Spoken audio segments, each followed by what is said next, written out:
सुखी होने की होड़ में तो सारी दुनिया है।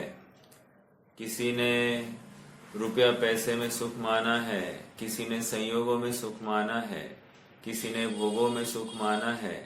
सुख की कल्पना यहाँ वहाँ करके हर कोई सुखी होना चाहता है।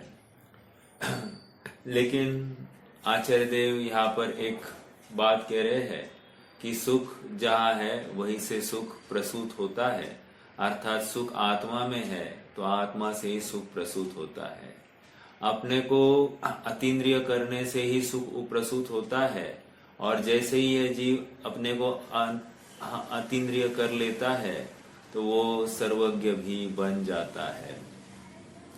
हाँ, यहाँ पर ज्ञान अधिकार चल रहा है। ज्ञान अधिकार में केवल ज्ञान अर्थात उस ज्ञान की महिमा गाई जा रही है। कैसा है वो केवल ज्ञान? जो लोकालोक को जानने में समर्थ है और प्रत्यक्ष जानता है, परोक्ष होकर नहीं जानता है, पराधीन होकर नहीं जानता है। ऐसा सामर्थ्य हर जीव में है। सर्वज्ञ स्वभाव का निर्णय करते ही मेरे आत्मिक वैभव का निर्णय भी हो जाता है। यदि सर्वज्ञ भगवान की तरफ देखकर मुझे मेरा विश्वास नहीं होता है तो मैंने सत्यार्थ दर्शन नहीं किए हैं। 23वीं गाथा में विषय इस प्रकार चला कि आदाणान पमाणम णाणम णेयपमाणम उद्दिष्टम णेयम लोया लोयम तम्हाणाणम तु सव्वगयम। अर्थात यहाँ पर कह रहे हैं कि आत्मा ही लोकालोक प्रमाण है, अर्थात ज्ञेय प्रमाण है। और ये सिद्ध कर कर आचार्य देव ये कहना चाहते हैं कि जितना द्रव्य उतना ही उसका गुण और उतने ही प्रदेशों में उसकी पर्याय फैली है।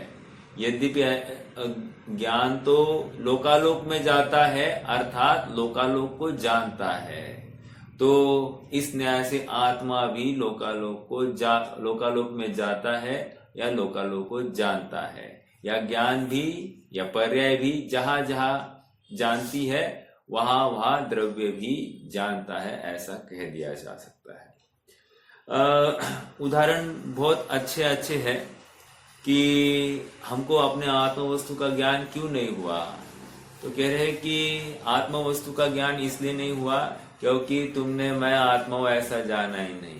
आत्म वस्तु का ज्ञान इसलिए नहीं हुआ क्योंकि मैं ज्ञान से जानता हूं ऐसा तूने नक्की किया ही नहीं।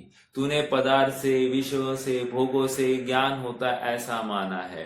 तूने पदार्थ से, विषयों से, भोगों से सुख होता है ऐसा माना है, जबकि ज्ञान से होता है, सुख भी ज्ञान में जानने में आता है। और तूने इस बात का निर्णय नहीं किया, इसलिए तू आज दुखी है। हाँ, देखो, शास्त्र से ज्ञान होता नहीं है, ज्ञान ज्ञान से होता है।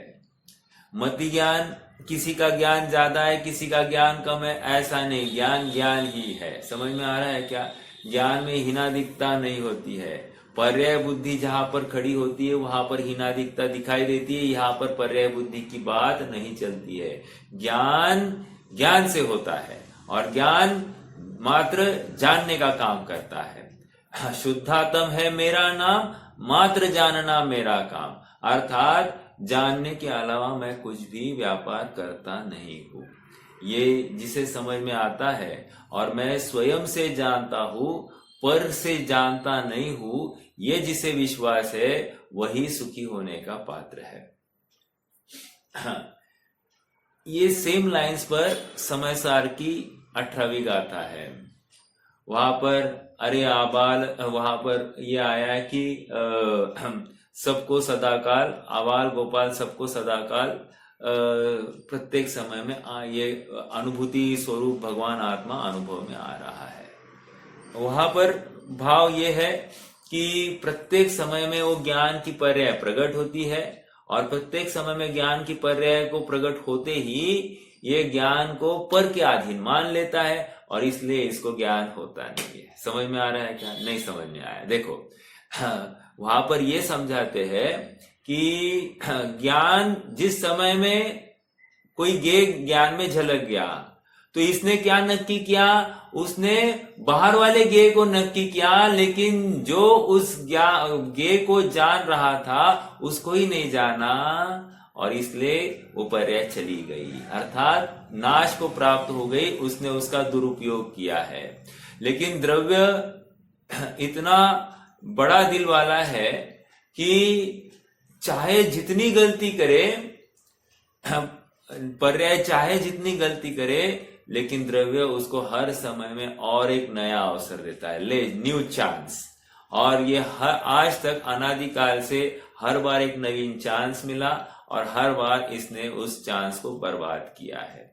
लोक में तो ऐसा होता है कि कदाचित पिता अपने बेटे को कहे, ये लो बेटा थोड़ा सा पैसा और जाओ स्वयं को आजमाओ, और बेटा 5 साल 10 साल के बाद में लौटे, और अपेक्षा तो यही है कि भाई ये आया है तो 1 का 2 तो कर ही दिया होगा, दुगना तो कर ही दिया होगा, और नहीं 1 का 2 किया, एटलीस्ट 1 का तो 1 तो रखा होगा, और नहीं 1 का 1 तो 0 करके आया, तो भी एक समझदार बाप तो इतना ही कहता है कि अगर 1 गया तो भी इसको अकल आई होगी, तो बहुत कुछ कमा लिया।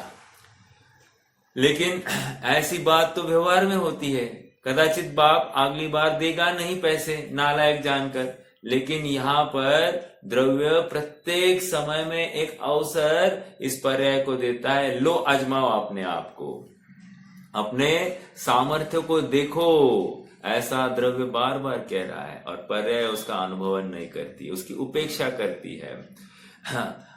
उदाहरण ऐसा दिया जाता है, मान लो कि एक ये सत्य घटना है वैसे,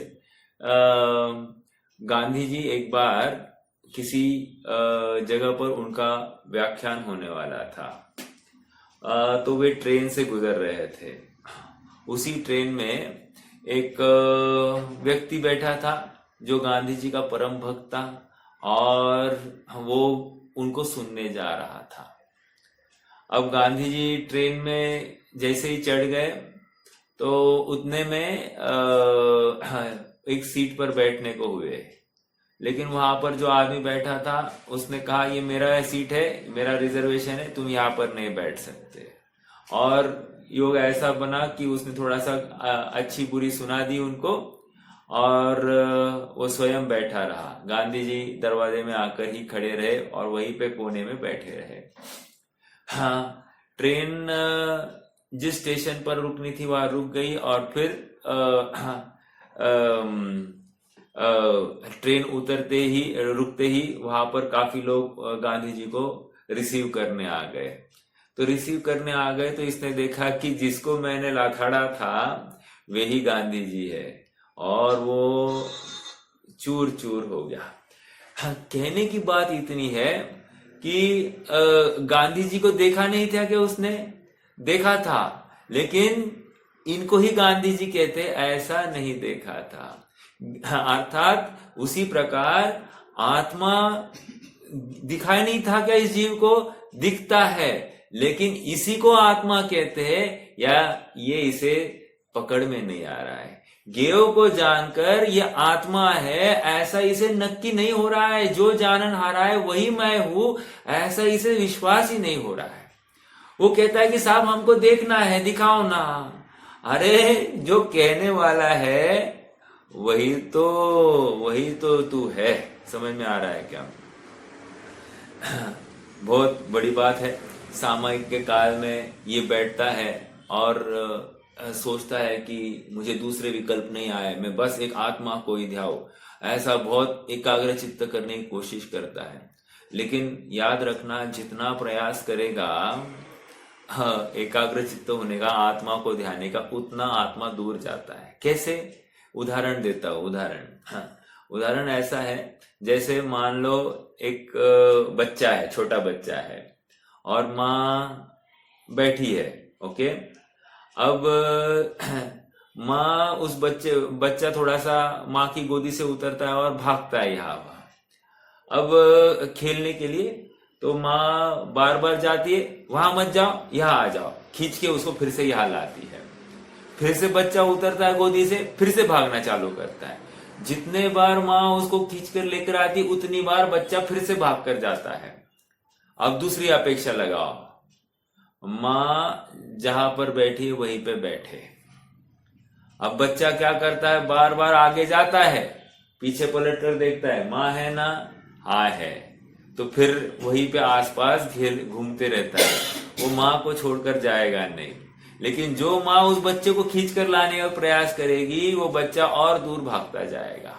ये उदाहरण दिया। उदाहरण क्यों दिया? जैसे सामायिक में हम अपने उपयोग को खींच कर लाने की कोशिश करते, जबरदस्ती उसको खींच कर लानी, और मैं इस आत्मा को ही जानू, ऐसा जिसे हठाग्रह है उसे आत्मा दिखाई नहीं देता। और जिसे कोई भी ज्ञान में गे झलकने लग जाता है, उस झलके हुए गे के माध्यम से वो अपने ज्ञान को जानता है और ज्ञान के माध्यम से अपनी वस्तु को पकड़ लेता है। समझ में आ रहा है क्या? इसलिए किसी गे को खींच कर लाना नहीं है, जो गे झलक रहा है उसके माध्यम से ज्ञान का नक्कीकरण करना है, और ज्ञान को नक्की करते ही आत्मा नक्की हो जाता है। समझ में आ रहा है क्या? बहुत सरल प्रोसेस है। प्रोसेस में कोई भी तकलीफ या आड़ंगा नहीं है। सरलता से, वस्तु भी बहुत सरल है, सामने है, व्यक्त है, लेकिन ये क्या मालूम, ये वस्तु को देखना ही नहीं चाहता है, और देखना नहीं चाहता है इसलिए वस्तु दिखाई नहीं देती है। या जितनी सरल वस्तु है उतनी सरलता से ये देखना नहीं चाहता, इसको लगता है बहुत कठिन है, बहुत डीप है, बहुत डीप है। ऐसा नहीं है। समझ में आ रहा है क्या? और इसलिए भ्रम से ये आज तक अज्ञानी ही रहा है। सर्वज्ञता का निर्णय करना ये बहुत बड़ी कसौटी है इस जीव की, क्योंकि सर्वज्ञता का निर्णय करने पर सहज ही इसकी आकुलता मिट जाती है। बाहर में कुछ ढूंढने का प्रयास छूट जाता है, बाहर से सुख आने का प्रयास छूट जाता है, स्वयं सुख का पिंड है ये विश्वास जागृत हो जाता है, और अब यहाँ वहाँ छटपटाता नहीं है। संयोगों की, किसी विशिष्ट संयोग की ही प्राप्ति हो ऐसा इसे हठाग्रह नहीं है, किसी विशिष्ट संयोग की प्राप्ति न हो ऐसा भी हठाग्रह नहीं है। समझ में आ रहा है क्या? मुझे जल्द से जल्द सम्यक दर्शन की प्राप्ति हो ऐसा भी हठाग्रह नहीं है, मुझे ये संयोग दूर हो जाए ऐसा भी हठाग्रह नहीं, अर्थात अपनी पर्याय भी ये जल्दी आ जाए, ये दूर हो जाए, ऐसा बिल्कुल वहां पर हट नहीं है। और जो हठाग्राही है वो दुखी होने वाला है। समझ में आ रहा है? क्योंकि उसने किसी पर्याय का चयन करना वो उसके हाथ की बात नहीं है, वो सहज अपने समय में होती हुई पर्याय का ज्ञाता बने, यही उसको इष्ट है। चलिए, आज हमको एक कदम आगे बढ़ना है। प्रवचन सार जी ग्रंथ और उसकी 24-25वीं गाथा, 23वीं गाथा का भाव सबके सामने आ ही गया है, और जितना इसके बारे में चिंतन करो उतना कम है। अभ्यास आपने किया ही होगा, दिन भर आपने प्रयास किया होगा, जो गे जानने में आ रहे हैं वो जाननहारा आत्मा है, और आत्मा के माध्यम से हमको वस्तु ही पकड़ में आती है। और एक जितना गे है उतना ज्ञान है, और जितना ज्ञान है उतना मेरा आत्मा है। अर्थात सम्यक दर्शन की पर्याय कितनी? कह रहे आत्मा जितनी। और आत्मा कितना, सम्यक दर्शन की पर्याय कितनी? ज्ञान जितनी। और आत्मा कितना? ज्ञान जितना, मतलब ज्ञान कितना? आत्मा जितना। एक दूसरा, राग की पर्याय कितनी? कह रहे राग की पर्याय भी कितनी? कह रहे हैं ज्ञान जितनी। और ज्ञान कितना? आत्मा जितना। समझ में आ रहा है क्या? ये जाने तो सही कि कितना है, वो संपूर्ण आत्मा ही राग में। यहाँ पर अपेक्षा वो नहीं है, अपेक्षा तो यहाँ पर गेय को जानने की है। राग भी हालांकि गेय है, जानने में जाने योग्य, और अभी परिणति कलुषित हो गई है, इस अपेक्षा से ये कथन है।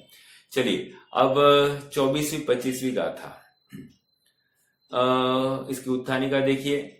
विगत गाथा में आत्मा को ज्ञान प्रमाण बताया गया है, अब इन 24 और 25वीं गाथाओं में उसी बात को युक्ति से सिद्ध करते हैं। क्या बताया गया था? ज्ञान और आत्मा अलग अलग नहीं है, दोनों एक ही क्षेत्र में पाए जाते हैं और ज्ञान की पर्याय भी उसी क्षेत्र में पाई जाती है, अर्थात जितने आत्म प्रदेश है। अब यहां पर इसी बात को युक्ति के माध्यम से सिद्ध करते हैं। युक्ति क्या है? वे कह रहे मान लो कि आत्मा छोटा और ज्ञान बड़ा, एक कंडीशन। दूसरी कंडीशन क्या है? ज्ञान बड़ा, आत्मा छोटा। वही कहा था क्या मैंने? फिर से, ज्ञान छोटा, आत्मा बड़ा। और दूसरी कंडीशन, ज्ञान बड़ा, आत्मा छोटा। अब क्या प्रॉब्लम होगा? सो देखते हैं, यहां पर गाथा पढ़ते हैं पहले। णाणपमाण मादा न हवदि जस्सेह तस्य सो आदा हीनो वा अहियो वा णाणादो हवदि ध्रुवमेव। 24वीं गाथा हो गई। 25 हीनो जदि सो आदा तन्नाणं मच्चेदनं न जानादि अहियो वाणानादो नाणेन विना कहम जानादि। क्या समझ में आया? समझते हैं। देखो, हिंदी भी पढ़ना है, पढ़ लेते, हिंदी भी पढ़ते हैं। अरे जिनकी मान्यता में आत्मज्ञान प्रमाण ना, तो ज्ञान से वह हीन अथवा अधिक होना चाहिए। तर्क दिया है पहली गाथा में। 24वीं गाथा में तर्क है। क्या? अरे जिनकी मान्यता में आत्मज्ञान प्रमाण ना, तो ज्ञान से वह हीन अथवा अधिक होना चाहिए। अब 25वीं गाथा, उसका उत्तर समाधान दे रहे, तर्क का खंडन करते हैं। ज्ञान से हो ही न अचेतन ज्ञान जाने किस तरह, ज्ञान से हो अधिक जिय किस तरह जाने ज्ञान बिन। चलो अभी गाथा का शब्द का भाव समझते हैं। णाणपमाणादा, न मतलब नहीं, कि यदि ज्ञान प्रमाण आत्मा नहीं है तो क्या? हवदि जस्से तस्य सो आदा, अर्थात जितना आत्मा है उतना ही ज्ञान होना चाहिए सचमुच, लेकिन नहीं हुआ तो क्या? हीनो वा अहियो वा। फिर दो ही पॉसिबिलिटीज है, एक तो ज्ञान आत्मा से हीन होगा या ज्ञान आत्मा से अधिक होगा। ठीक है?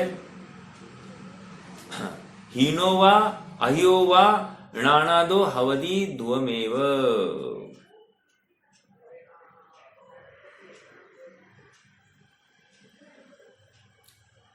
आगे 25वीं गाथा देखो। हीनो यदि सो आदा, यदि आत्मा को, जिस आत्मा की बात करें, यदि आत्मा हीन है और तन्नाणम और ज्ञान बड़ा है तो क्या होगा? तन्नाणम अचेतनम न जानादि, तो ज्ञान अचेतन होने से वो जान नहीं पाएगा।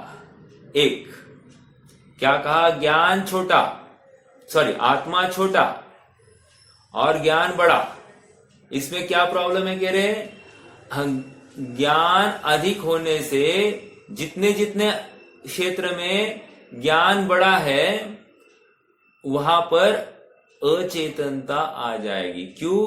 क्योंकि चेतनपना आत्मा का स्वभाव है और आत्मा, वो ज्ञान चेतनपने से रहित होगा तो अचेतन कहलाएगा। और अचेतन जानेगा कैसे? अचेतन पदार्थ कोई जानता है क्या? नहीं जानता है, तो ज्ञान भी नहीं जानेगा, ऐसा प्रसंग आएगा। एक। अब दूसरी बात कह रहे हैं, अहियोवाण आना दो, अधिक हो वो ज्ञान तो क्या होगा? नानेन बिना कहम जाना दी, ज्ञान के बिना कैसे जान सकता है? एग्जाम्पल क्या है? आत्मा बड़ा और ज्ञान छोटा, ज्ञान इतना ही है, तो क्या प्रॉब्लम होगा? कह रहे जितना ज्ञान है उतना तो जान लिया, लेकिन बाकी जहां पर ज्ञान नहीं वहां पर क्या? कह रहे नहीं जान सकता, इसलिए वो भी पॉसिबिलिटी संभव नहीं है। पहली पॉसिबिलिटी में क्या था? ये आत्मा छोटा और ज्ञान बड़ा, तो कह रहे आत्मा छोटा है और ज्ञान बड़ा है, तो बचा हुआ जो ज्ञान है, आत्मा तो चेतन है और बचा हुआ ज्ञान फिर क्या रहेगा? वो अचेतन होने का प्रसंग आ जाएगा। समझ में आया? इसलिए जो अचेतन है वो कैसे जानेगा? इसलिए नहीं जान सकता, पहला तर्क। दूसरे तर्क में क्या कह रहे हैं? ज्ञान छोटा और आत्मा बड़ा, अभी जितने प्रदेश में ज्ञान है वो तो जानेगा, और जहां पर ज्ञान नहीं है वो आत्मा कैसे जानेगा? जानने में ही समर्थ नहीं है, इसलिए वहां पर भी दोष खड़ा होता है। ज्ञान जानने में असमर्थ हो जाएगा तो ज्ञान के स्वभाव का नाश का प्रसंग होता है। ओके, तो इसलिए वो भी संभव नहीं है, ऐसा तर्क के माध्यम से यहां पर समझाया जा रहा है। निष्कर्ष इतना ही है कि आत्मा जितना ज्ञेय है उतना ज्ञान है, और जितना ज्ञान है उतना आत्मा है। अर्थात ज्ञान आत्मा से हीन नहीं है और ज्ञान आत्मा से अधिक नहीं है। और ये हमने कैसे जाना? इस न्याय से क्या कहा? और एक बात आगे पढ़ेंगे कि आत्मा ही ज्ञेय प्रमाण है, अर्थात जितना ज्ञेय है उतना आत्मा है। ठीक है? और एक बात क्या है?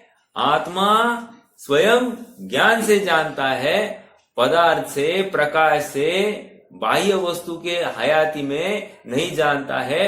पराधीनता का नाम ज्ञान नहीं, और जहां पर ज्ञान है वहां पर पराधीनता नहीं। समझ में आ रहा है क्या? जहां जहां ज्ञान वहां वहां आत्मा, जहां आत्मा नहीं वहां ज्ञान भी नहीं। समझ में आ रहा है क्या? ये व्याप्ति है। देखो आगे बढ़ते, अब पढ़ते थोड़ा सा। आज एकदम सरल है विषय, मुश्किल नहीं है।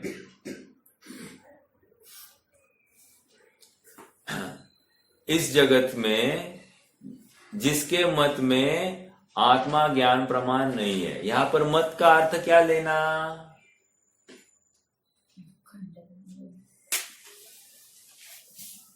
यहां पर मत का अर्थ क्या लेंगे?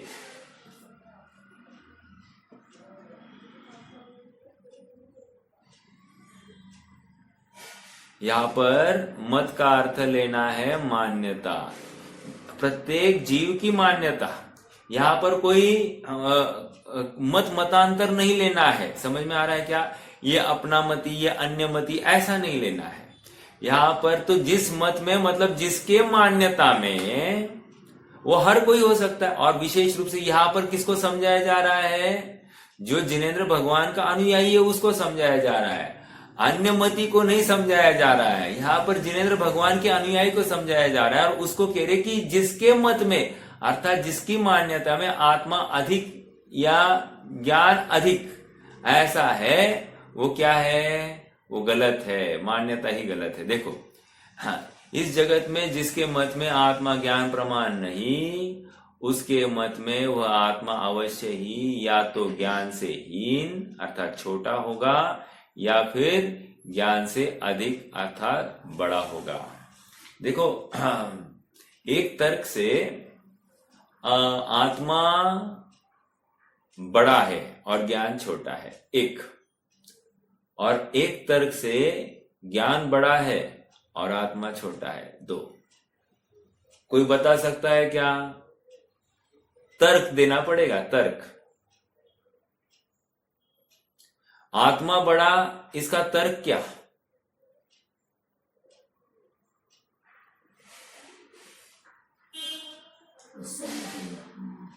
एक एग्जाम्पल देता हूं। कोई व्यक्ति है, दो व्यक्ति है, एक के पास में 1 रुपया है और एक के पास में करोड़ रुपया है, तो दोनों में कौन बड़ा?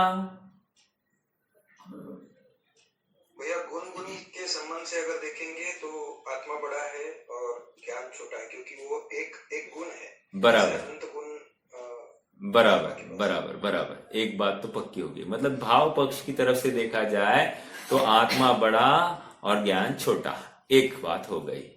मतलब आत्मा ज्ञानहीन और आत्मा बड़ा, ये हो बात हो गई। अब उल्टा लगाइए, ज्ञान बड़ा और आत्मा छोटा, ऐसा हो सकता है क्या?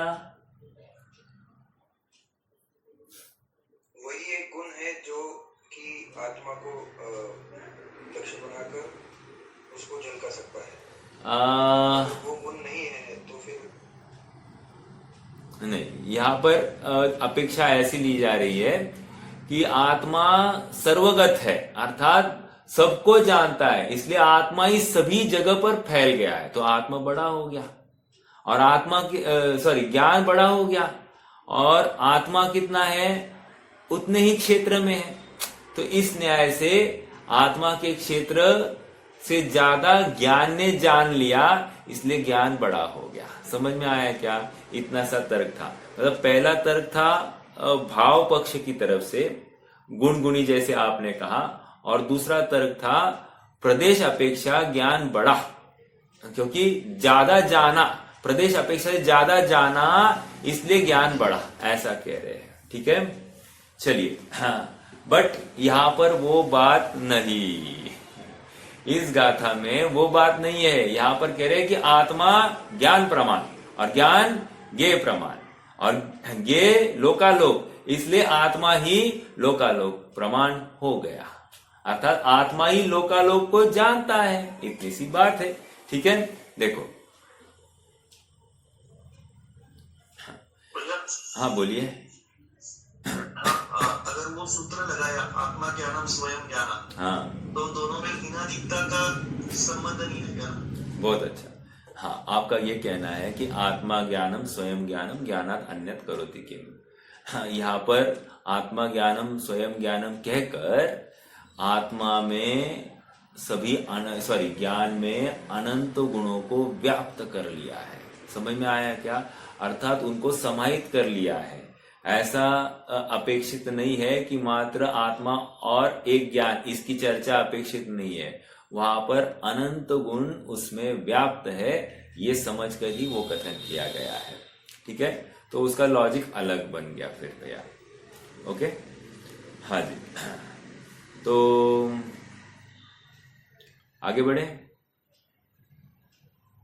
हाँ, देखो ज्ञान ज्ञेय प्रमाण अभी जो हमने आप बोल रहे थे, हाँ, तो उसमें एक मुझे शंका है, अगर ज्ञान कल्पना कर रहा है तो वो ज्ञेय तो वैसा अस्तित्व में है नहीं, तो फिर उसको प्रमाण, उसकी व्याप्ति कैसे बैठी?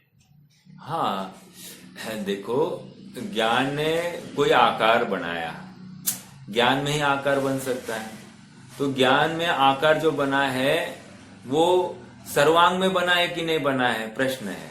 जो कोई विकल्प किया है, मान लो गधे का सिंग, ये उसने विकल्प बनाया, तो गधा ज्ञान में खड़ा हुआ कि नहीं हुआ, और गधे के सिंग भी ज्ञान में खड़े हुए कि नहीं हुए, तो है ना। और वो कितना है, कह रहे पूरा ज्ञान के आकार, और ज्ञान कितना है, आत्मा के आकार वाला, तो पूरा ज्ञान आकार हो गया है वो। लेकिन वैसा ज्ञेय अस्तित्व में नहीं है ना? नहीं, मत रहने दो ना, कोई प्रॉब्लम नहीं है। अस्तित्व हो अथवा नहीं हो, ज्ञान की कल्पना में तो खड़ा हुआ कि नहीं हुआ, इस न्याय से वो है इतना। इसलिए ज्ञान होने के लिए ज्ञेय होना ही चाहिए, ये जरूरी नहीं। अगर ज्ञेय के होने से ही ज्ञान होगा तो फिर ऐसे कितने ही ज्ञेय ऐसे है कि जो नहीं है, तो फिर उनको क्या कहा जाएगा? समझ में आ रहा है क्या? तो देखो, सिंह का अस्तित्व है और गधे का भी अस्तित्व है, लेकिन गधे के सिंह ऐसा कोई अस्तित्व चीज नहीं है, राइट? तो इसने ज्ञान में ऐसी कल्पना की और उसको प्रत्यक्ष वो पिक्चर में भी, ज्ञान में देखो, आप आंखें बंद करो, आंखें बंद करने की बात नहीं है, आप तो बस इमेजिन करो, आपको देखो ज्ञान में बराबर गधे के सींग दिखाई दे रहे हैं, गधा एंड उसके सींग साथ साथ दिखाई दे रहे हैं, देखो ना, है ना? तो है, तो ये सत्यार्थ है या असत्यार्थ है? हाँ, जो कुछ जानने में आया वो सत्यार्थ है या असत्यार्थ है? यदि असत्यार्थ कहोगे तो अपने ज्ञान को ही झुठला दोगे। हाँ, इसलिए सत्यार्थ कहना जरूरी, इसलिए बात सिद्ध हो गई कि ये सत्यार्थ ही है। न्याय से बात है ये, नहीं तो फिर आप दूषण देकर बताओ, नहीं ना दूषण बैठता है। ठीक है, हाँ, चलिए आगे बढ़ते हैं। विकल्प करा, वो ज्ञान में अस्तित्व में तो नहीं है, ज्ञान में है। हाँ, कोई भी विकल्प करो, हाँ, विकल्प ज्ञान में खड़ा हुआ ना, तो ज्ञान की अपना स्वतंत्र परिणाम है, ज्ञान की हयाती हो गई, और ज्ञान है तो आत्मा है, बस इतनी सी बात है। हमको वस्तु कोई है या नहीं है इसकी तरफ हमको कहना ही नहीं है। ज्ञान में विकल्प खड़ा हुआ तो ज्ञान आकार हुआ कि नहीं हुआ, तो ज्ञान आकार हुआ है, तो ज्ञान आकार जितना है उतना ही आत्मा है, बस। तो हमको हमारा प्रयोजन आत्मा को जानने से, तो आत्मा है ये बात सिद्ध हो जाती है। हमको और कुछ भी अपेक्षित नहीं है, वस्तु हो अथवा नहीं हो, ये बहुत महत्वपूर्ण बात। चलिए आगे। इस जगत में जिसके मत में आत्मा ज्ञान प्रमाण नहीं है, उसके मत में वह आत्मा अवश्य ही था, अवश्य ही या तो ज्ञान से हीन होगा या फिर ज्ञान से अधिक या बड़ा होगा। यदि वह आत्मा ज्ञान से हीन हो तो वो ज्ञान अचेतन होने से जान नहीं सकेगा, और यदि वह अधिक हो तो ज्ञान, आत्मा ज्ञान के बिना कैसे जानेगा? दो। फिर से ये देखिए, ये क्या कह रहे हैं यहां पर, ये बता रहे हैं कि आत्मा चेतन है एक, और ज्ञान जो है ये जानने वाला है। दो बातें बता रहे हैं। हालांकि हम चेतन और ज्ञान को एकार्थवाची अपने कहने में, अपनी बात में तो ऐसा ही आता है, लेकिन ये क्या कह रहे हैं, आत्मा चेतन है, राइट, और ज्ञान से जाना जाता है। दो बातें कही जा रही। इसलिए देखो आप चिति शक्ति एक अलग शक्ति लिए, और ज्ञातृ शक्ति और दृश्य शक्ति ऐसी अलग शक्ति लिए। यदि समयसार की आत्मख्याति के परिशिष्ट में देखेंगे तो चिति शक्ति अलग लिए, जिति शक्ति, चिति शक्ति, ज्ञातृ शक्ति, दृश्य शक्ति, तो ऐसा अलग अलग लिया है, अर्थात चेतना अलग और ज्ञान अलग लिया गया है। हाँ, तो चेतना यह आत्मा का चेतन पने का परिचायक, और ज्ञान यह जानन पने का परिचायक। अब क्या कह रहे हैं कि यदि आत्मा बड़ा है और ज्ञान छोटा है तो क्या होगा? मान लो ये आत्मा जितना है ना, ये कितना है आत्मा, मान लो ये हथेली जितना, ये उंगलियां में नहीं है, एग्जाम्पल। तो अब क्या कह रहे हैं कि ये हथेली ये ना, ये इतना ही ज्ञान हुआ, और ये बाहर जो जितना आत्मा है वो ये बाहर जो उंगलियां में, जो उंगलियों के प्रदेश में जो आत्मा है वो जानेगा कैसे? तो जानने के लिए उसके पास कोई साधन नहीं है, इसलिए वो संभव नहीं है, पॉसिबिलिटी एक। और दूसरी बात कह रहे हैं कि मान लो कि आत्मा ये हथेली जितना और उंगलियां में भी ज्ञान है, ठीक है, उंगलियों में ज्ञान है और आत्मा मात्र हथेली जितना, तो कह रहे ये हाथ जितना तो ज्ञान आत्मा है, वहां हमको कोई तकलीफ नहीं, लेकिन जो ज्ञान आत्मा के बाहर गया है वो आत्मा के बाहर वाला ज्ञान चेतन है या अचेतन है? राइट, मतलब उतने मात्रा में खून है। हाँ, अब यहां पर कह रहे हैं कि आत्मा जितना है उतने मात्रा में ही ज्ञान होना चाहिए। ओके, जस्ट इमेजिन कीजिए कि शरीर का कोई अंग है, वहां पर खून ही नहीं है। स्थूल कथन है, तो पॉसिबल नहीं है ना, क्योंकि खून नहीं है तो अपने आप में वो उसको शरीर नहीं कह सकते। ओके, अब देखो ऐसा ही यहां पर कह रहे हैं, जितना आत्मा है उतना ही ज्ञान होना चाहिए। यदि ज्ञान छोटा हुआ, ज्ञान छोटा हो गया और आत्मा बड़ा हुआ, तो कह रहे हैं बचा हुआ आत्मा जानेगा कैसे, क्योंकि ज्ञान जानने का काम कर रहा है और आत्मा छोटा, आत्मा बड़ा और ज्ञान छोटा, इसका मतलब जो एक्स्ट्रा आत्मा है वो जानेगा कैसे।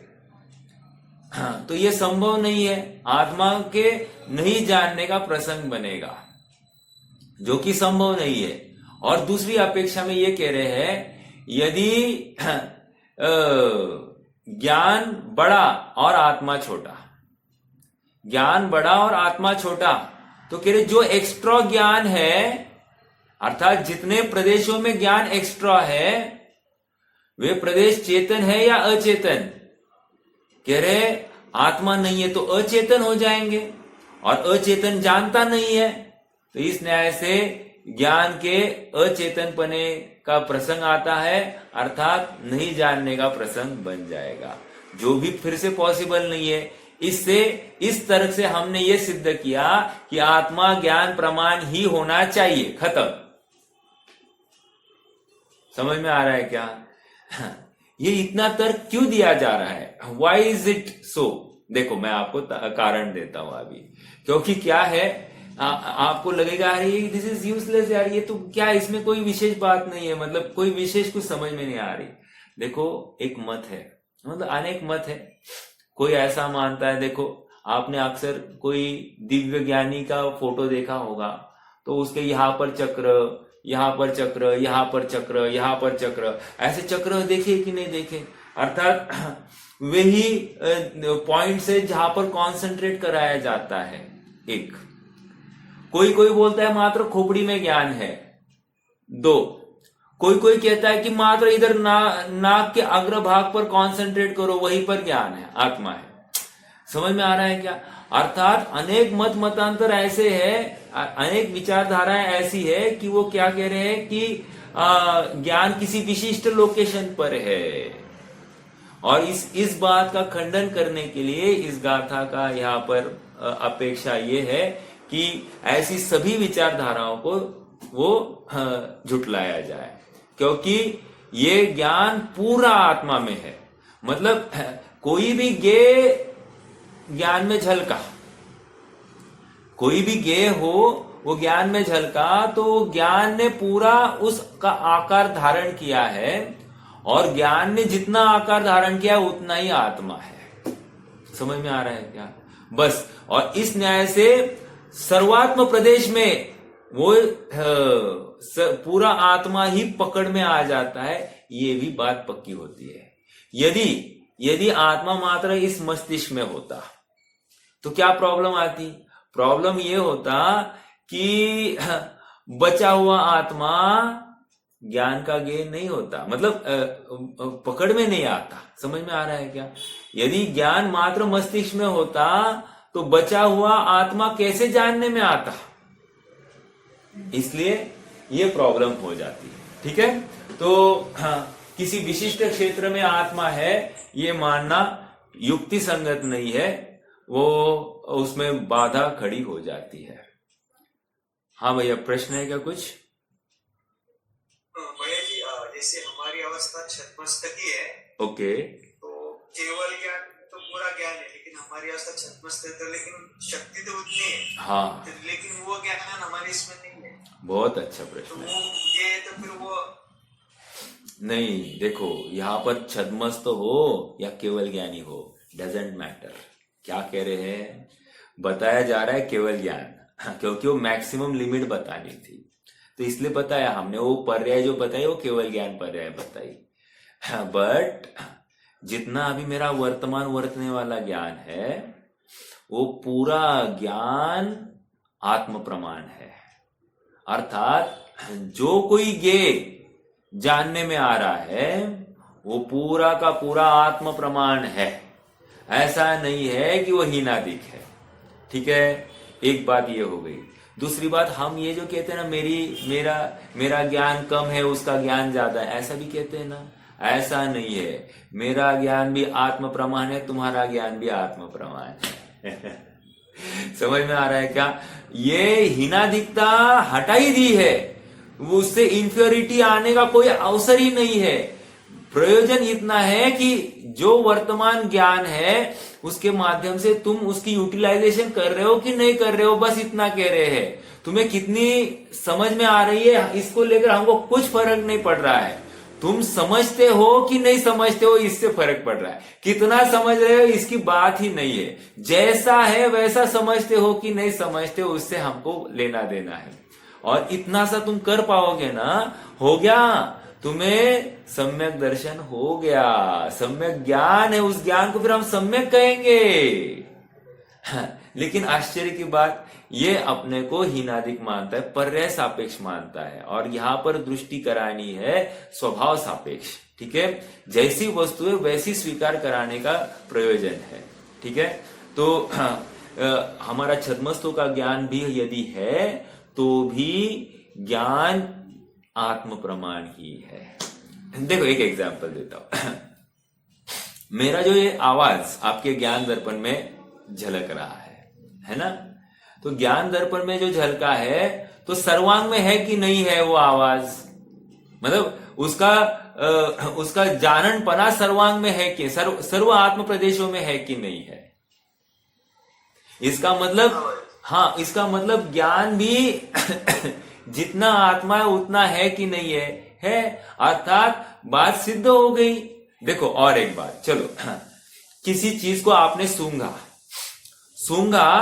तो मात्र नाक के प्रदेश में ही से ही सूंघा है या पूरे आत्म प्रदेशों के माध्यम से उसको जाना है? सूंघना मतलब मेरा प्रयोजन जानने की तरफ है। हाँ, सूंघना ये तो एक एक्टिविटी है, लेकिन उसके माध्यम से उसका ज्ञान करना है। तो ज्ञान सर्वात्म प्रदेश से हुआ है या मात्र नाक के प्रदेश से हुआ है?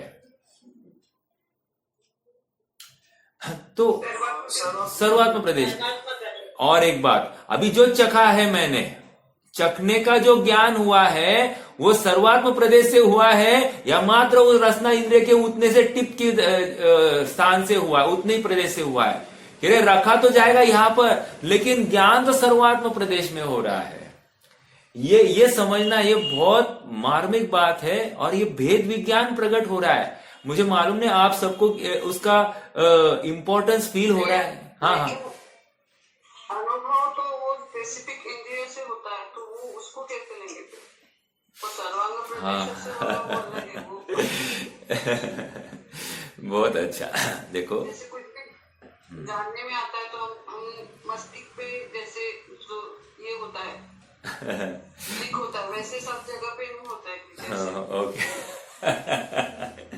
देखो ऐसा है, हम कहते ना जरा डोको लाओ ना, जरा माथे का प्रयोग करो भाई, ऐसा बोलते हैं अपन।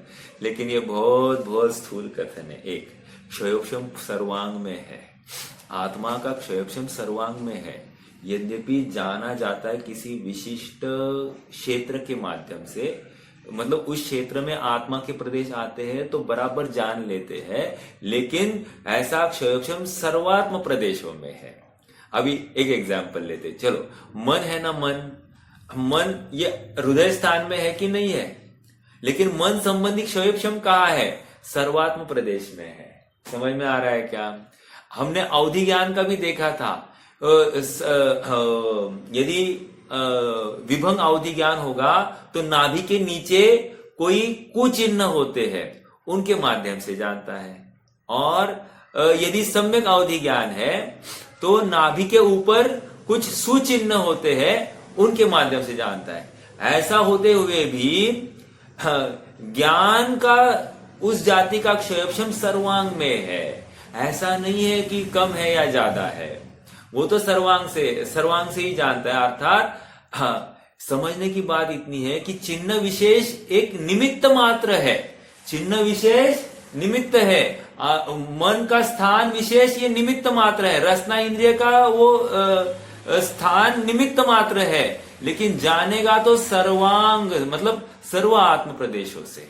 समझ में आ रहा है क्या? इस न्याय से और एक बात, आत्मा के प्रदेश निरंतर 8 के चक्कर में घूम रहे हैं कि नहीं। तो अभी जो रसना इंद्रिया के ऊपर जो आत्म प्रदेश है वह अगले समय में पैर में चले गए हैं, है कि नहीं। तो हम कैसे नक्की करें कि ये कौन से आत्म प्रदेश ने जाना, समझ में आ रहा है क्या आप नहीं, क्योंकि ज्ञान हमको अनेक समयों का हो रहा है, तो फिर किसके ऊपर वो आरोप किया जाएगा। तो बात इसी में ज्यादा युक्त लगती है कि सर्वात्म प्रदेश से ही ज्ञान हो रहा है। यदि किसी विशिष्ट प्रदेश से ज्ञान हो रहा है तो फिर तकलीफ खड़ी हो जाएगी। हाँ बोलिए बोलिए। अगर ब्रेन में क्लॉटिंग वगैरह ऐसा कुछ हो गया, हाँ। तो वो कुछ पर्टिकुलर अंग का ये हो जाता है, सेंस कम हो जाता है या नहीं होता है, बराबर। तो वो केस में कैसे ये प्रूव करेंगे? बराबर, बहुत अच्छा। ज्ञान की जानने की योग्यता कम हो गई, मतलब देखो ये नहीं जानने में आ रहा है, ऐसा जाना कि नहीं जाना। क्या कहा फिर से क्या कहा फिर से, बहुत अच्छी बात है, अच्छा प्रश्न हुआ, ऑन द फ्लाई मुझे भी ये जवाब ख्याल में आया। देखो जो जानने में नहीं आ रहा है, मतलब मान लो यहाँ का सेंसेशन कम हो गया, राइट, ये कहना है आपने को, कोई क्लॉट हो गया और उसकी वजह से अर्धांग वायु हो जाता है, तो वो वायु रोग से क्या होता है कि वहां का सेंसेशन नहीं है। लेकिन सेंसेशन नहीं है ऐसा कहाँ जानने में आया? आंसर मिल रहा है कि नहीं भैया? सेंसेशन नहीं है ऐसा जानने में ज्ञान में आया, और जितना आत्मा है उतना ज्ञान। समझ में आ रहा है कि नहीं आ रहा है? नहीं जानने का भी ज्ञान हुआ कि नहीं हुआ, और यही ज्ञान है। जानने में आना ये ज्ञान नहीं है, नहीं जानने का ज्ञान होना ये ज्ञान है। आप कितना समझ रहे, मेरी भाषा को आप पकड़ पा रहे होंगे तो ठीक है। जो बाधित है वो जानने में ही आ रहा है ना, बस ये बाधित हुआ, ये भी तो जानने में आया ना। हाँ, ये भी एक अपेक्षा लगाओ, या ये मुझे यहां पर सेंसेशन नहीं है, ये भी तो जानने में आया कि नहीं आया, तो ये हो गया, ज्ञान हो गया।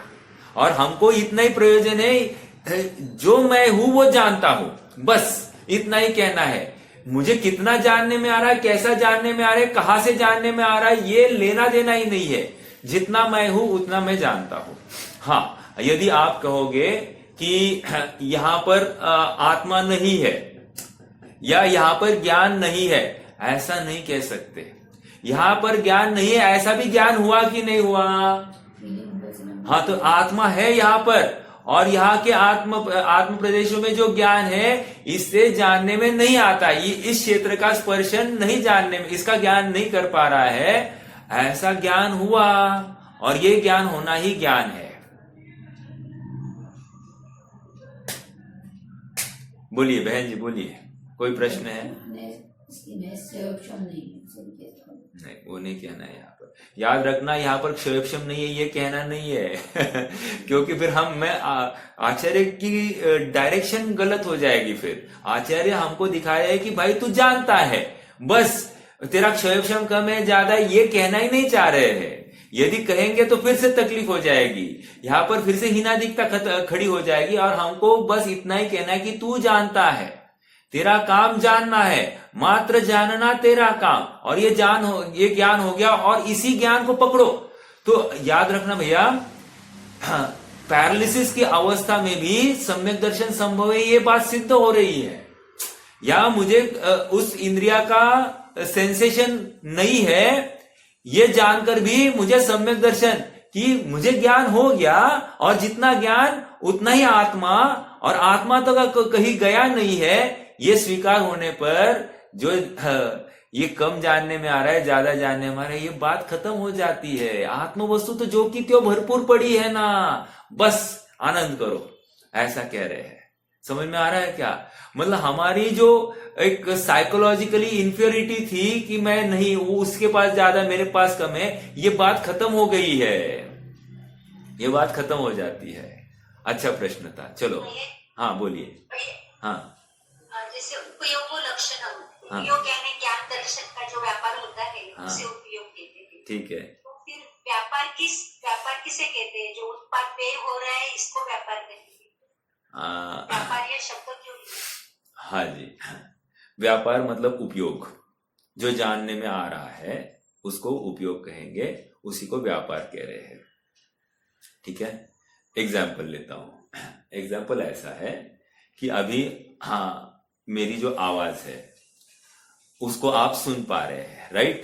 नहीं सुन पा रहे हैं, वॉट एवर इट इज, मतलब हिनादिक आ रही होगी, नेट का कुछ प्रॉब्लम होगा, तो जो कुछ हो रहा है उपयोग जानने में लगा है कि नहीं?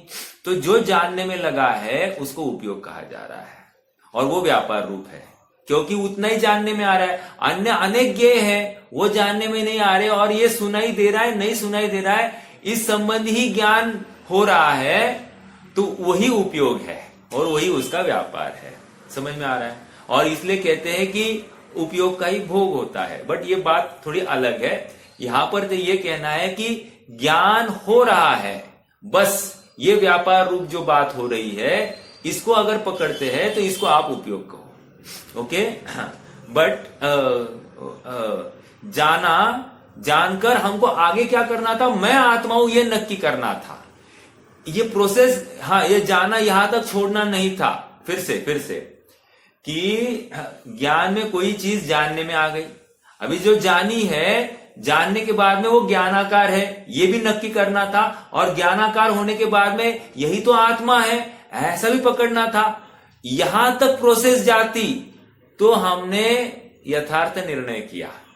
यदि हमने मात्र जाना, वहां तक बात रखी, तो कोई लाभ नहीं होगा।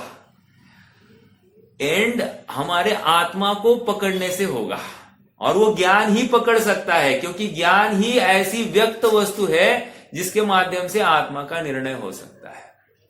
समझ में आ रहा है क्या? जैसे उत्पाद और व्यय हो रहा है, एक समय में हो रहा है, दूसरा नष्ट हो रहा है, तो ये उत्पाद व्यय को हम व्यापार कहेंगे या नहीं कह सकते। वो मूल, अभी वो विषय यहाँ पर नहीं है चर्चा में। उत्पाद व्यय ये व्यापार नहीं है, जो उपयोग है वो व्यापार होता है। उत्पाद व्यय ये व्यापार होता ही नहीं है। जो उपयोग होता है ना, उपयोग मतलब लब्धि उपयोगो भावेंद्रियम, तो उपयोग का भोग होता है, ऐसा कहा जाता है, और उपयोग व्यापार रूप होता है। अभी यहां पर वो चर्चा अभिष्ट नहीं है। यहां पर इतना ही कहना है कि जो जान रहा है सो ज्ञान है, और वो ज्ञान ज्ञेय आकार है। समझ में आया? वो जो ज्ञेय को जान रहा है वो ज्ञान है, और वो ज्ञान आत्मा है। बस ये इस प्रकार से वो लिंक, वो 23वीं गाथा की लिंक आप छोड़ना मत। आपको जो प्रश्न कर रहे हैं ना भाभी जी, वो प्रश्न उपयोग उत्पाद व्यय जो बात हो रही है ना, वो यहां पर अपेक्षित ही नहीं है, क्योंकि वो रिलेवेंट भी नहीं है विषय के साथ में। अभी तो मात्र जाननपना है, और वो जाननपना ही मैं हूं, ये सिद्ध करने की बात है। आत्मा ज्ञान प्रमाण, बस इतना ही कहना है उनको। और अपना आत्मा सर्वात्म प्रदेशों से जानता है, ये भी यहां पर बात सिद्ध होती है। हाँ बोलिए बहन जी। छद्मस्त का ज्ञान जो जान रहा है, छद्मस्त, तो वो भी सर्वांग से जान रहा है ना? हाँ जान रहा है ना, बिल्कुल 100% जान रहा है। कितना जान रहा है ये आप छोड़ दीजिए, जानता है कि नहीं जानता है, ज्ञान हुआ कि नहीं हुआ, तो बस इस न्याय से वो ज्ञानाकार, और वो ज्ञानाकार वही आत्मा है। आत्मा का प्रदेश और ज्ञान के प्रदेश एक जितने ही है। इसलिए कल बताया था ना, जितना आत्मा के प्रदेश उतने ज्ञान के प्रदेश, और उतने ही उसकी वर्तमान पर्याय के प्रदेश। समझ में आ रहा है क्या? जैसी होगी वैसी, हमको अभी उसमें केवल ज्ञान लगाना ही नहीं, जो पर्याय है उसके प्रदेश भी उतने ही है। हाँ, जो 23वीं गाथा में बताया कि लोकालोक प्रमाण ज्ञान है और लोकालोक प्रमाण आत्मा है, ये अपेक्षा केवल ज्ञान की अपेक्षा या फिर हमारे में वो सामर्थ्य की अपेक्षा कथन बैठ जाता है। हमारे लिए छद्मस्त अवस्था में ऐसा सामर्थ्य है, ठीक है, लोकालोक प्रमाण आत्मा होने की, अर्थात लोकालोक को जानने की, ये यहां पर समझाना है।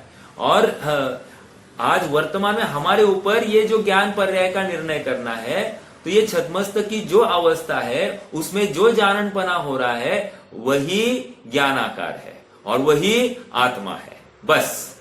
क्योंकि हमारे पास साधन क्या है? साधन यही है, जाननपना। ये वर्तमान जो हमारा जाननपना है वही हमारे पास साधन है, इसके माध्यम से हम अपने आत्मा को पकड़ सकते हैं। देखिए, इसलिए यहां पर एक विशिष्ट टोन है। शास्त्र से ज्ञान होता है, पदार्थ से ज्ञान होता है, या फिर वचनों से ज्ञान होता है, ये सब बातों को यहाँ पर कोई रेलेवेंस ही नहीं है। या इसको कम ज्ञान है, इसको ज्यादा ज्ञान है, इस बात को यहाँ पर कोई रेलेवेंस ही नहीं है। यहाँ पर इतना ही रिलेवेंट बात हो रही है कि ज्ञान होता है और ज्ञान सर्वात्म प्रदेश से होता है, बस, और कुछ नहीं। कम होता है, ज्यादा होता है, ऐसा कुछ भी यहाँ पर भेद डालना अपेक्षित नहीं है। आचार्य देव हमको किस एंगल से लेके जा रहे हैं उस एंगल से चलिए। और बाकी जितनी भी चर्चा है ना, वो सब पर्याय आश्रित चर्चा है, और पर्याय को यहाँ पर खड़ा ही नहीं करना है। यहाँ पर ज्ञान जो है वो आत्म प्रमाण है, बस। और हमको प्रयोजन आत्मा पकड़ना है। ठीक है, क्लियर हो रही बात? अभी भी कोई डाउट है तो बताइए, प्रश्न कर सकते हैं। नहीं है, चलिए। हाँ, देखिए, अभी आगे बढ़ते थोड़ा सा।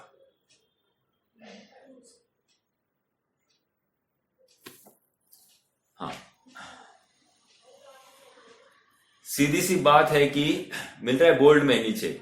सीधी सी बात है कि यदि आत्मा ज्ञान के बराबर नहीं है तो या तो वह ज्ञान छोटा होगा या फिर बड़ा होगा। ठीक है, छोटा होने की स्थिति में ज्ञान का वह अंश, मतलब क्या, कौन छोटा है? यहां पर अभी ज्ञान छोटा, ज्ञान का वह अंश कि जिसको चेतन आत्मा का आश्रय प्राप्त नहीं है, उसे अचेतन प्रसंग आएगा। ओके, यहां पर ज्ञान बड़ा है और आत्मा छोटा है। ज्ञान बड़ा और आत्मा छोटा, तो आत्मा देखो ना, और एक बात मैं और एक तर्क देता हूं, यहां पर दिया नहीं है। द्रव्य छोटा और गुण बड़ा। क्या कहा? द्रव्य छोटा और गुण बड़ा, ऐसा हो जाएगा। तो फिर एक एग्जांपल देता हूं। घर छोटा और घर में रहने वाले सदस्य ज्यादा, ऐसा हो सकता है क्या? आप समझ रहे हैं क्या? घर में ही जितने सदस्य हो घर के अंदर ही रहेंगे, तो जितने गुण है वो द्रव्य में ही रहेंगे, ये मुझे कहना है। ठीक है, चलिए। हाँ, कथन एकार्थवाची। या फिर जो शरीर है, शरीर प्रमाण खून भी पाया जाएगा, अर्थात जहां जहां आप शरीर देखोगे वहां पर प्रिक करोगे तो वहां से खून निकलना चाहिए। तो ये बस इस प्रकार, वैसे ही जितना आत्मा है उतना ही ज्ञान होना चाहिए। हाँ, अचेतनत्व प्रसंग आएगा।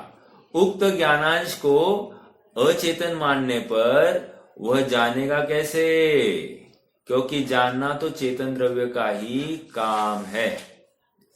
और अभी दूसरा तर्क, यदि आत्मा ज्ञान से बड़ा होगा, आत्मा बड़ा और ज्ञान छोटा, तो फिर आत्मा का जो अंश ज्ञान से रहित होगा वह जानने का काम करेगा कैसे? इसलिए आत्मा और ज्ञान तादात्म्य में, आत्मा और उसके गुण तादात्म्य में ही होते हैं, और आत्मा और पर्याय या अवस्थाएं वो भी तादात्म्य में होती है। हाँ, अवस्थाएं अनित्य तादात्म्य है और आत्मा और उसके गुण वे नित्य तादात्म्य होते हैं। तादात्म्य तो दोनों है, अर्थात जिस समय में वो अवस्था है उस समय की अवस्था को हटाने में कोई भी समर्थ नहीं है, ऐसा तादात्म्यपना है। समझ में आ रहा है क्या? अन्य समय में वो स्वयं ही जाने वाली, अगले समय स्वयं ही वो लोक को प्राप्त होने वाली है। बट जिस समय में उसका अस्तित्व क्षण है, वो अस्तित्व क्षण कोई भी टालने में समर्थ नहीं है।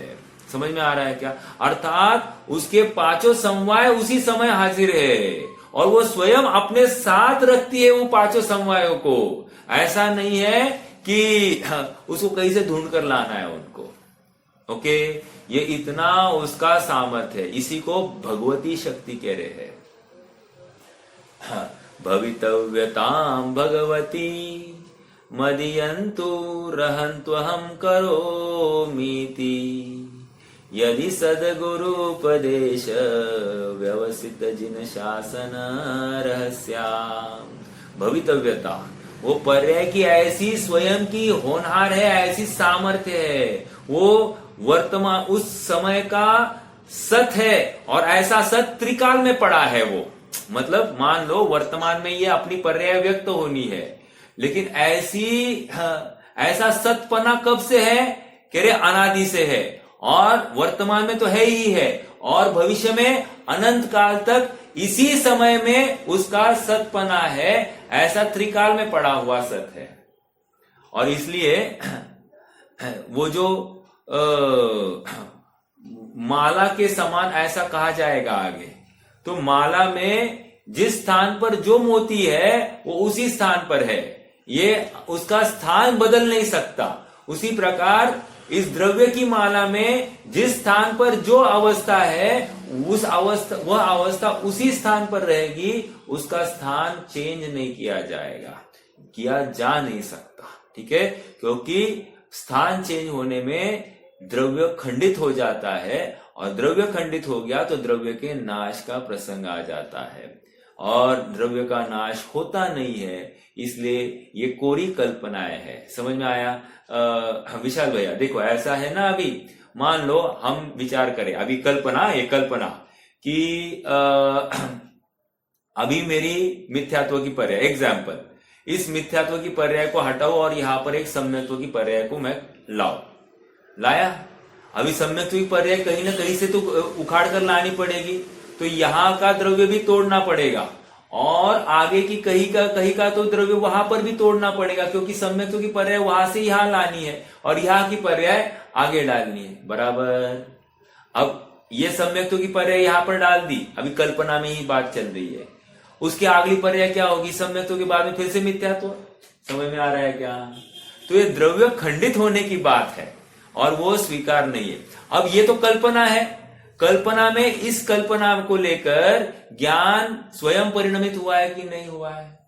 सर्वांग से परिणमित हुआ है कि नहीं हुआ है? हुआ है। अर्थात ये जो परिणमन हुआ है ज्ञान का, वो कैसा है? सर्वांग से है, और वो ही आत्मा है।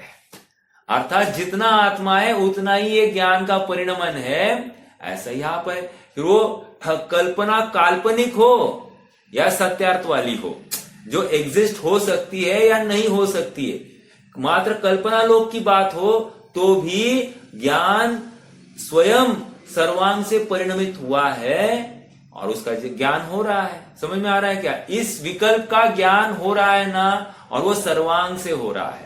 यहां पर इतना ही समझाया जा रहा है। ठीक है, आगे।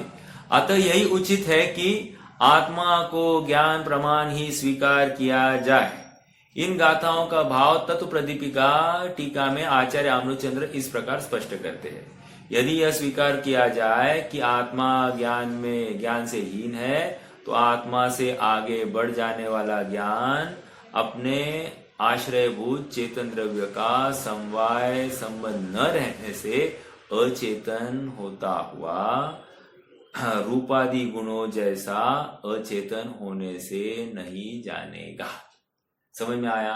क्योंकि यहां पर वो एक विचारधारा है जो ये कहती है कि ज्ञान और आत्मा, इन दोनों को समवाय नामक एक पदार्थ के माध्यम से उनको जोड़ा गया है और इसलिए आत्मा जानना चालू गया। लेकिन यहां पर कह रहे कि अगर ऐसा है तो तकलीफ ये होगी कि ज्ञान छोटा और आत्मा बड़ा, तो जितने प्रदेश में ज्ञान नहीं है उतना प्रदेश आत्मा, ये दूसरी बात कह रहा हूं, ज्ञान बड़ा और आत्मा छोटा, तो जितने प्रदेश ज्ञान के एक्स्ट्रा है वे प्रदेश में आत्मा नहीं होने से वे अचेतन कहलाएंगे। और अचेतन मतलब क्या, वो जड़ के समान ही तो हो गया। समझ में आ रहा है क्या? तो ज्ञान में और जड़ में कुछ भी फर्क नहीं रहा, और इस न्याय से ये ज्ञान को ही अचेतन कहने का प्रसंग बन जाता है। यदि ऐसा पक्ष विचार किया जाए, मिल रहा है अगला पैराग्राफ, यदि ऐसा पक्ष स्वीकार किया जाए कि यह आत्मा ज्ञान से अधिक है, तो ज्ञान से आगे बढ़ जाने से यह आत्मा ज्ञान से अधिक है, मतलब आत्मा बड़ा और ज्ञान छोटा, तो ज्ञान से आगे बढ़ जाने से ज्ञान से रहित होता हुआ घटपटादी जैसा होने से ज्ञान के बिना नहीं जानेगा। मतलब जैसा घटपट नहीं जानते वैसे ही यह आत्मा भी नहीं जानेगा, क्योंकि उतने प्रदेश में आत्मा नहीं, ज्ञान नहीं है, और उतने प्रदेश में ज्ञान नहीं है तो ये जानेगा नहीं, ऐसा होगा। ठीक है, इसलिए यह आत्मा ज्ञान प्रमाण है, यह मानना योग्य है। इसी बात को यहाँ पर पूरे इसमें उसी को दोहराया गया है। आप पूरा ये 24-25वीं गाथा का भावार्थ आप पढ़ सकते हैं, लगभग यही बात इसमें दोहराई गई है। तर्क दिया गया है, मूल प्रयोजन आत्मा ज्ञान प्रमाण है, इस बात को सिद्ध करना है, और जितना ज्ञान उतना आत्मा, ऐसा जानकर अब मैं अपने आत्मा को ध्या सकता हूं। ठीक है, इतनी सी बात है। ओके, चलिए कोई प्रश्न है और तो रख सकते हैं।